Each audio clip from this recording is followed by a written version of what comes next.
আসসালামু আলাইকুম। শহরে গ্রামের সব জায়গায় মানুষ যে ভয়ঙ্কর একটা আতঙ্কের মধ্যে রয়েছে তাতে সরকারের সংস্থা বিবিএস এর জরিপেই উঠে এসেছে। সন্ধ্যার পরে মানুষের একটি বড় অংশ ঘরের মধ্যেও নিরাপত্তা বোধ করেন না, অথচ এইগুলোকে সরকারের দায়িত্বশীল ব্যক্তিরাই সমর্থন করে আসছেন, যেগুলো মব নয়, প্রেশার গ্রুপ। প্রধান উপদেষ্টা প্রেস সচিব কদিন আগেই তো মন্তব্য করলেন প্রকাশ্যে। তারই ধারাবাহিকতায় এখন ডক্টর মোহাম্মদ ইউনূসের ভাষাতে, যিনি মাস্টার মাইন্ড ২৪ আন্দোলনের সেই তথ্য সম্প্রচার উপদেষ্টা মাহফুজ আলম কিছুক্ষণ আগেই ফেসবুকে একটি পোস্ট দিয়েছেন মবকে জাস্টিফাই করার জন্য। সরাসরি সরকারের সমর্থনেই তাহলে মব চলছে, কথা আমরা নির্দ্বিধায় বলতে পারি। মাহফুজ আলম তার ফেসবুক পোস্টে বলছেন, জুলাইয়ের বিপ্লবী ছাত্র জনতা মব নয়, মব ভায়োলেন্স প্রতিরোধের দরকার ফ্যাসিবাদী ব্যবস্থার বিলোপ, আইনের শাসন কার্যকর ও জবাবদিহিমূলক গণতন্ত্র। বেশ ভালো কথা। ২৪ আন্দোলন তো এভাবেই হয়েছিল, সাধারণ মানুষ তো এগুলোই চেয়েছিল। শেখ হাসিনার বিরুদ্ধে দীর্ঘদিনের পুঞ্জীভূত ক্ষোভের যে বিস্ফোরণ ঘটেছিল, বা তাদের আবেগকে পুঁজি করে পেছন থেকে যারা প্লট নির্মাণ করেছিল, এভাবেই তো গণবিস্ফোরণ বা গণ অভ্যুত্থানের সৃষ্টি করেছিল। তারা তো আইনের শাসনটাই দেখতে চেয়েছিল। কিন্তু এইগুলোকে আইনের শাসন যা কিছু চলছে, এনসিপি বা জাতীয় নাগরিক পার্টি বা বৈষম্যবিরোধী ছাত্র আন্দোলনের নেতারা যা কিছু করছে, সেগুলো আইনের শাসন, নাকি আইনকে চরমভাবে বৃদ্ধাঙ্গুলি দেখিয়ে মানুষকে একটা আতঙ্কের মধ্যে রেখে তারা যা ইচ্ছে তাই করতে চাইছে? এবং সেটিকেই সমর্থন করছেন মাহফুজ আলম। তিনি বলছেন, কত অদ্ভুতভাবে এগুলোকে জাস্টিফাই করার চেষ্টা, যে মব এই দেশে প্রথম সৃষ্টি হয়েছিল বিহারি জনগোষ্ঠীর উপরে, তারপরে মব হয়েছে ছাত্র, তরুণ, মুক্তিযোদ্ধা এবং মুজিববাদ বিরোধীদের উপরে। বাংলাদেশের প্রতিষ্ঠিত রাজনৈতিক দলগুলো সরাসরি ইন্ধনে গত ৫৩ বছর মব হয়েছে ধর্মীয় সংখ্যালঘুদের উপরে। মবের ডেফিনেশন স্ট্রেচ করলে তথাকথিত জনতার আদালত, জনতার মঞ্চ ৯৬, ২৮ অক্টোবরও। আচ্ছা, শাহবাগ সবই মব জাস্টিস, মব ভায়োলেন্স। একটা যুদ্ধ বিধ্বস্ত রাষ্ট্রে আইন শৃঙ্খলা ইনস্টল করার সবচেয়ে বড় যে চ্যালেঞ্জ ছিল ৭১-এর পরে, সেটিকে তিনি এক্সাম্পল হিসেবে নিয়ে এসে এখনকার মবকে তিনি জাস্টিফাই করার চেষ্টা করছেন। মাহফুজ আলম বলছেন, উদ্বেগের বিষয় হলো জুলাই বিপ্লবকে এখন মুজিববাদী বাম ও লীগের কালচারাল গুন্ডারা জুলাই পরবর্তী আইন শৃঙ্খলা পরিস্থিতির অবনতির সঙ্গে মিলিয়ে এমনভাবে পোর্ট্রেট করছে যেন জুলাই বিপ্লব শেখ মুজিবের নাতি জয়ের কথা মতো মবক্রেসি ছিল। মবক্রেসি হলে জুলাইয়ের বিপ্লবী ছাত্র জনতা, পুলিশ, আনসারবিহীন দেশকে ১-১.৫ মাস নিরাপদ রাখত না। কোথায় নিরাপদ মানুষ? এবং শুধু সজীব ওয়াজেদ জয় কেন, মানুষ কথা বলছে না? এগুলো মব কিনা মানুষ প্রশ্ন তুলছে না? প্রশ্ন তোলা কি, মানুষ তো সরাসরি বলছে। তাহলে অবিচার কোনটা? আইনহীন দেশ বা ব্যর্থ রাষ্ট্রের এক্সাম্পল কোনটা? যেখানে সেখানে গণপিটুনি দেওয়া হবে, যেখানে সেখানে রক্তাক্ত করা হবে, আদালত থেকে শুরু করে সচিবালয় পর্যন্ত কোনো জায়গা মাপ পাওয়া যাবে না, শিক্ষাঙ্গনেও কেউ মাপ পাবে না। এইগুলো আইনের শাসন? এইভাবে আইনের শাসন প্রতিষ্ঠা করা যায়? কি অদ্ভুতভাবে আমাদেরকে নসিহত করছে, কি অদ্ভুতভাবে আমাদেরকে দেশে আইন কানুন শেখাচ্ছে। এবং তিনি বলছেন, গত কয়েক মাসে রাজনৈতিক ও সামাজিক ফ্যাসিবাদের অংশীদার না হয়েও হরে দরে মব ভায়োলেন্সের দায় নিতে হচ্ছে জুলাইয়ের বিপ্লবী ছাত্র জনতাকে। তারা সবাই বিপ্লবী যা করছে। এবং তিনি স্পষ্টভাবে বলছেন, জুলাইয়ের পরে মব হলে বা সে সুযোগ তৈরি করা হলে এত সুশীলতা আর অ্যাপোলজেটিক আলাপ আসতো না। তার মানে কি, যারা এর বিরুদ্ধে কথা বলছে, যারা পুলিশ সদর দপ্তরে তালা ঝুলিয়ে দিচ্ছে, যারা মব ভায়োলেন্স সৃষ্টি করে একজন নিরাপরাধ পুলিশ কর্মকর্তাকে প্রত্যাহার করতে বাধ্য করছে, রাস্তাঘাট বন্ধ করে ঘন্টার পর ঘন্টা, ৮ ঘন্টা পটিয়াতে যেটি হলো, দুর্ভোগ সৃষ্টি করে তাদের দাবি আদায় করছে, এগুলো মব না, এগুলো আইনের শাসন প্রতিষ্ঠা করা। এবং যারা এর বিরুদ্ধে কথা বলছেন, তিনি কি বলছেন, যদি মব হতো তাহলে এত কথা বলা লাগতো না, কথা বলা হতো না। অর্থাৎ আমরা যারা কথা বলছি, তিনি স্ট্রেট হুমকি দিচ্ছেন, ভবিষ্যতে হয়তো আমাদের উপরে মব হলে হতেও পারে। মানুষ তো ভয়ে কথাও বলছে না, এটা তো সত্য কথা। মবের ভয়ে গণমাধ্যমগুলোর অবস্থা এতটা করুণ কেন?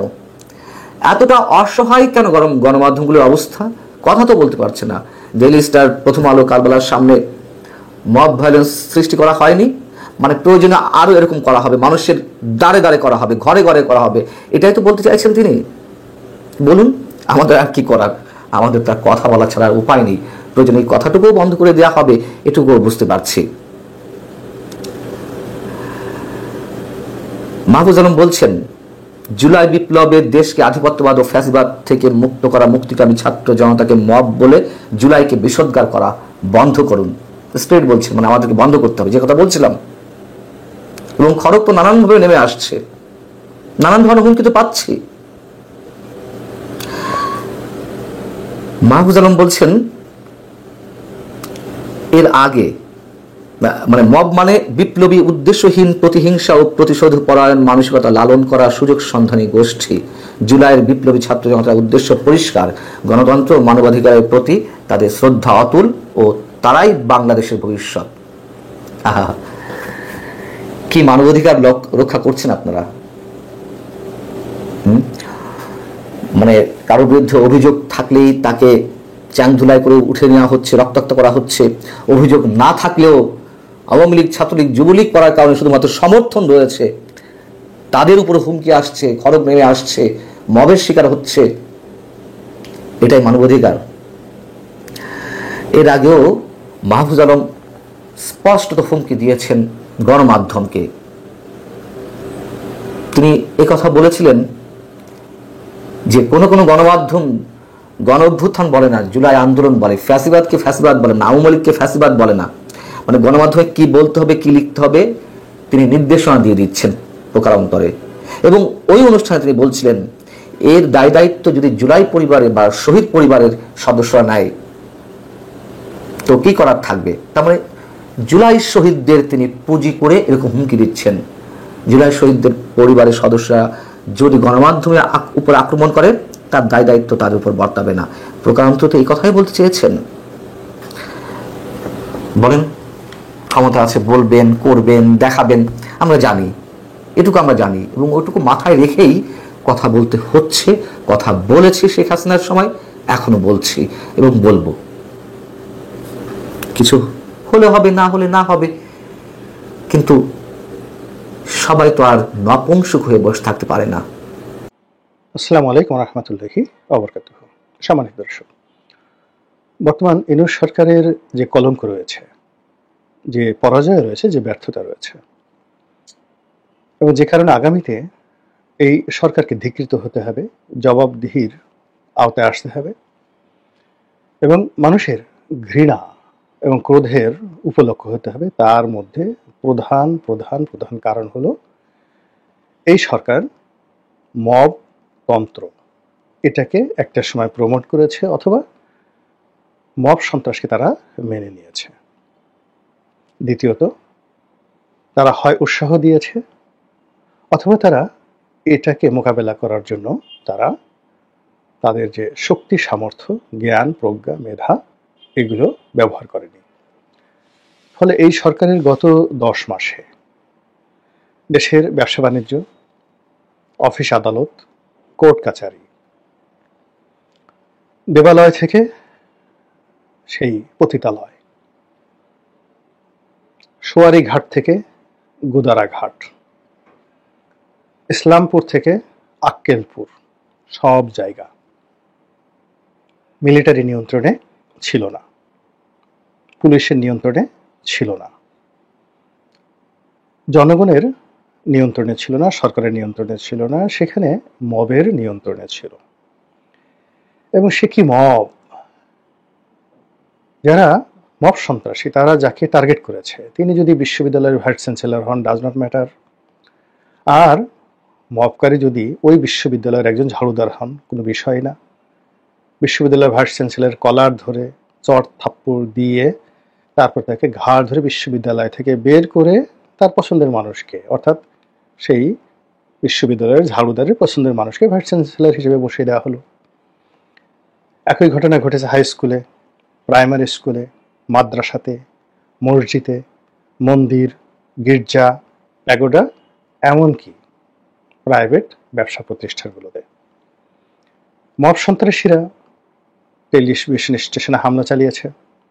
সব কিছু দেশের বড় বড় টেলিভিশন স্টেশনগুলোর কম্পিউটার, কিবোর্ড, ঝাড়ু, বদনা, তারপর চেয়ার, টেবিল সব কিছু নির্বিচারে লুট করে নিয়ে গেছে। এরপর তারা বড় বড় কর্পোরেট হাউসে ঢুকেছে, সিন্দুক ভেঙে টাকা নিয়ে গেছে, চেক বই নিয়ে গেছে, অফিস ছিনতাই করেছে, অনেক মালিককে জিম্মি করে কোটি কোটি টাকা তারা নিয়ে গেছে। এরপর পেশাজীবী সংগঠনগুলো, সেটা উকিল হোক, মুক্তার হোক, জজ হোক, ব্যারিস্টার হোক, যাদের সঙ্গে আওয়ামী লীগের সম্পর্ক ছিল, তাদের সবার অফিস, চেম্বার, বাসভবন সব জায়গাতে আক্রমণ করে মব তৈরি করে যার যেটা দরকার সেটা করেছে। যেখানে ধর্ষণ দরকার ধর্ষণ করেছে, যেখানে লুট করেছে, যেখানে মারধর করা দরকার মারধর করেছে। মানে এক অদ্ভুত বিশৃঙ্খলা। আমাদের এই বাংলায় একসময় বলা হতো মগের মূল্য। মগ জলদস্যু মানে নৌপথে এই আরাকান এই অঞ্চলের উপজাতি, মগ উপজাতি, তারা আমাদের চট্টগ্রাম, পার্বত্য চট্টগ্রাম, বরিশাল, পটুয়াখালী, নোয়াখালী, হাতিয়া, সন্দ্বীপ এই বিস্তীর্ণ উপকূলে ডাকাতি করত। মগরা যখন করত, পর্তুগিজরাও কিন্তু এখন যারা পর্তুগালের নাগরিক তারাও করত। কিন্তু মগদের যে ডাকাতি, এটা ছিল ভীষণ রকম, মানে যাকে বলা হয় ইতিহাসে এরকম নির্মমতা আর ঘটেনি। তারা মেয়েদেরকে ধরে নিয়ে যেত, শিশুদেরকে ধরে নিয়ে যেত এবং নিয়ে তারা ইংরেজদের কাছে, ওলান্দাজদের কাছে, পর্তুগিজদের কাছে, বিদেশিদের কাছে তারা বিক্রি করত। ফলে তাদেরকে নিয়ে যে কবিতা রচনা হয়েছে, ছেলে ঘুমালো, পাড়া জোয়ারলো, বর্গি এলো দেশে, বুলবুলিতে ধান খেয়েছে, খাজনা দেব কিসে। এই যে বর্গি, সেই বর্গি জমানার যে সন্ত্রাস, সেই সন্ত্রাস তো বহু আগে, প্রায় 100 বছর ধরে চলেছে। এবং সেই সন্ত্রাস থেকে যিনি আমাদেরকে রক্ষা করেছেন তিনি হলেন নবাব শায়েস্তা খান এবং তার সুযোগ্য পুত্র বুজুর্গ উমেদ খান। তারা এই মগদেরকে তাড়িয়ে এই সন্ত্রাস দূর করে চট্টগ্রামকে আমাদের এনে দিয়েছেন এবং এখনো পর্যন্ত সেই, মানে যাকে বলা হয় চট্টগ্রামকে নিয়ে আমার সোনার বাংলা, আমি তোমায় ভালোবাসি গান গেয়ে আমরা আমাদের স্বাধীনতা উদযাপন করছি। কিন্তু সেই বাংলায়, শায়েস্তা খানের বাংলায়, সেই মীর জুমলার বাংলায়, সেই বুজুর্গ উমেদ খানের বাংলায় হঠাৎ করে আবার এই কোন মগ আসলো, এই কোন মব সন্ত্রাস শুরু হলো। এরা তো আগের যে সন্ত্রাস, তাদের কোনো কিছুই তারা অনুসরণ করছে না। আপনারা জানেন যে আন্ডারওয়ার্ল্ড, অন্ধকার যে জগৎ, সেখানেও কিছু নিয়ম আছে। যারা চুরি করে, চোরের কতগুলো ধর্ম আছে, যে তারা বাড়ির আশেপাশে 40 ঘরের মধ্যে চুরি করে না। বা যারা ডাকাত, তারা আর একটু ধর্মপরায়ণ, তারা নিজ গ্রামে কখনো ডাকাতি করে না, ভিন্ন গ্রামে গিয়ে তারা ডাকাতি করে।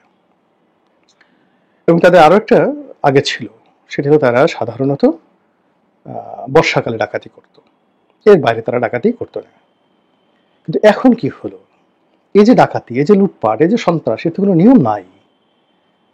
এবং এই মানে সন্ত্রাস দমন করার জন্য আমাদের বুজুর্গ উমেদ খান নাই, শায়েস্তা খান নাই। আমরা কি অবস্থায় পড়লাম গত 10 মাস ধরে? পুলিশের আইজি কত বড় বড় কথা বললেন, তারপর ঢাকা মেট্রোপলিটন পুলিশের কমিশনার কত সুন্দর কথা বললেন, স্বয়ং ডক্টর মোহাম্মদ ইউনূস, তার ফেরেশতার মতো সঙ্গী সাথীরা কত সুন্দর সুন্দর কথা বললেন, বাংলাদেশে মব আর করতে দেয়া হবে না। তারপর আমাদের সেনাপ্রধান, তিনিও বললেন যে বরদাস্ত করা হবে না। এবং সেনাপ্রধান যে ভাষায় কথা বললেন, আমার কাছে তো মনে হলো যে সেনাপ্রধানের সেই বক্তব্য শোনার পর যারা মব সন্ত্রাসী, ওই দিনই তাদের কিডনি গলে পানি হয়ে গেছে এবং তাদের অন্ডকোষ ভয়ে সেই পেটের মধ্যে ঢুকে গেছে। তারা আর জিন্দিগিতে সেই মব করতে সাহস পাবে না, বরং তারা এখন হাসপাতালে যাবে, গিয়ে ওই যে ভয়ে যে তাদের অন্ডকোষ বিচি তাদের যে পেটের মধ্যে ঢুকে গেছে, ওটা এখন বের করে আনার জন্য তারা চেষ্টা করবে। কিন্তু এই যে 2024 সনের জুলাই আগস্টের যে বিপ্লব, সেই বিপ্লবের পর যে মব সন্ত্রাস, সেটা এসে 1 বছর পর 2025 সনের জুলাইতে এসে মনে হলো যেন মানে সুদে আসলে ঝাঁপিয়ে পড়েছে। আপনারা দেখেছেন যে অনেকগুলো থানা, সে থানায় যারা কর্মকর্তা রয়েছেন, যারা ভুক্তভোগী, তারাই বলতে পারেন।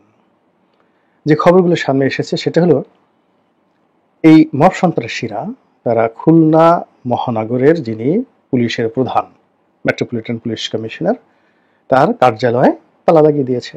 বলছে এই পুলিশ কর্মকর্তা এখানে থাকতে পারবে না। সর্বশেষ চট্টগ্রামের পটিয়া থানাতে একজন নিরপরাধ ব্যক্তিকে বলা হলো যে এ আওয়ামী লীগ করে, তাকে পুলিশে দেওয়া হোক। পুলিশ যখন তাকে রাখতে চাইল না, তখন মবকারীরা সেখানে পুলিশের সাথে লেগে গেল, সংঘর্ষ হলো এবং মবের যারা অধিকর্তা, মবের যারা ত্রাণকর্তা এবং মবের যারা কমান্ডার ইন চিফ এবং মবের যারা প্যাট্রন এবং মব রেজিমেন্ট যারা পরিচালনা করেন, সে সকল মানে মবকে যদি আপনি একটা আর্মির সঙ্গে তুলনা করেন, তাহলে সেখানে ক্যাপ্টেন আছে, লেফটেন্যান্ট মানে সেকেন্ড লেফটেন্যান্ট আছে, ক্যাপ্টেন আছে, মেজর আছে, লেফটেন্যান্ট কর্নেল আছে, তারপরে কর্নেল আছে, ব্রিগেডিয়ার আছে, মেজর জেনারেল আছে রেজিমেন্ট অনুযায়ী, তারপরে লেফটেন্যান্ট জেনারেল আছে, জেনারেল আছে, তারপরে কমান্ডার ইন চিফ আছে, ফিল্ড মার্শালও হয়তো আছে। মানে মবটাকে যদি আপনি একটি ক্রেসির সঙ্গে তুলনা করেন, ব্যুরোক্রেসির সঙ্গে তুলনা করেন, তো দেখা গেল পটিয়াতে যে ঘটনা ঘটলো, বেচারা ওসি এই পুরো মব রেজিমেন্টের কবলে পড়লো। সেখানে কমান্ডার ইন চিফ থেকে শুরু করে একেবারে তাদের যে রেজিমেন্টের একেবারে জুনিয়র সদস্য সারা বাংলাদেশে হই হই রই রই করে এমন একটি অবস্থা সৃষ্টি করলো যে 2025 সনে এসে আবার নতুন করে মবের জয় জয়কার শুরু হয়ে গেল, ভীষণ রকম জয় জয়কার। এবং এই জয় জয়কার আগের জয় জয়কারের চেয়ে একটু ব্যতিক্রম ধর্মী। এর কারণ হলো জুলাই এবং আগস্টকে কেন্দ্র করে কিছু অঘটন ঘটানোর জন্য, সেটা বঙ্গভবন কেন্দ্রিক, সেটা জেনারেল ওয়াকার কেন্দ্রিক, সেটা সেনাবাহিনী কেন্দ্রিক, সেটা পুলিশ কেন্দ্রিক, সেটা আওয়ামী লীগ নিধন কেন্দ্রিক, আর অনেক কিছু মানে কেন্দ্রিক যে প্ল্যান হচ্ছে, প্রোগ্রাম হচ্ছে।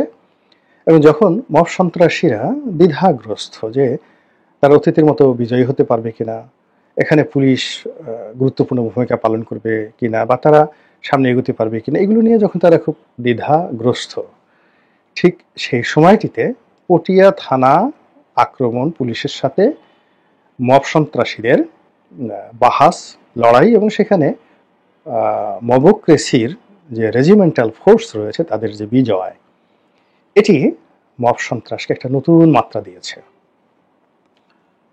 এটা বিশাল বিজয়। নেপোলিয়ন বোনাপার্ট এর যে বিজয়, হানিবলের যে বিজয়, কিংবা জুলিয়াস সিজারের যে দ্য ব্যাটেল অফ কান্নাই, ওইরকম একটা বিজয় এই the battle of Patiya mob সন্ত্রাসীদের। এখন এই মব সন্ত্রাস আগামী কয়েক মাসে কোথায় যায়, এটি হলো দেখার বিষয়। এখানে একটা সবচেয়ে বড় বিষয় হলো যে যখন একটা দেশে অরাজকতা চলে এবং এটা দীর্ঘ মেয়াদে অভিশপ্ত অরাজকতা চলে, যে অরাজকতা থেকে বের হওয়ার কোনো লক্ষণ নেই, সেখানে দুটো প্রাকৃতিক লক্ষণ দেখা পড়ে যে একটা সমাজ পচে যাচ্ছে, একটা সমাজে দুর্ভিক্ষ দেখা দিবে, একটা সমাজ আল্লাহ রাব্বুল আলামিনের গজবের মধ্যে পড়বে। এটা প্রকৃতিতে ফুটে ওঠে দুটো কর্মকাণ্ডের মাধ্যমে। এক নম্বর হলো ছোট ছোট চুরি বেড়ে যাবে, ডিম চুরি, আলু চুরি, পটল চুরি, মানে ছিচকে চোর, এদের সংখ্যা মারাত্মকভাবে বেড়ে যাবে। এখন বাংলাদেশের গ্রামাঞ্চলে গিয়ে খুঁজে দেখেন যে কি পরিমাণ চুরি চামারি বেড়ে গেছে। এটি একটা সমাজে যে একটা বড় পতন, সেটা দুর্ভিক্ষ হতে পারে, জনযুদ্ধ হতে পারে, আরো কিছু হতে পারে, তার একটা লক্ষণ চুরি চামারি বাড়বে। আর দ্বিতীয় হলো যে একটি রাষ্ট্র ব্যর্থ হয়ে যাবে, একটা রাষ্ট্র ব্যর্থ হয়ে যাবে এবং রাষ্ট্র যারা পরিচালনা করে তাদের উপর একেবারে আল্লাহর গজব নাজিল হয়ে যাবে। যখন রাষ্ট্র সেই দেশের নারীদেরকে ধর্ষণ থেকে রক্ষা করতে না পারে, যে রাষ্ট্রে মানে প্রকাশ্যে ধর্ষণ হয়, ধর্ষণের কোনো বিচার হয় না।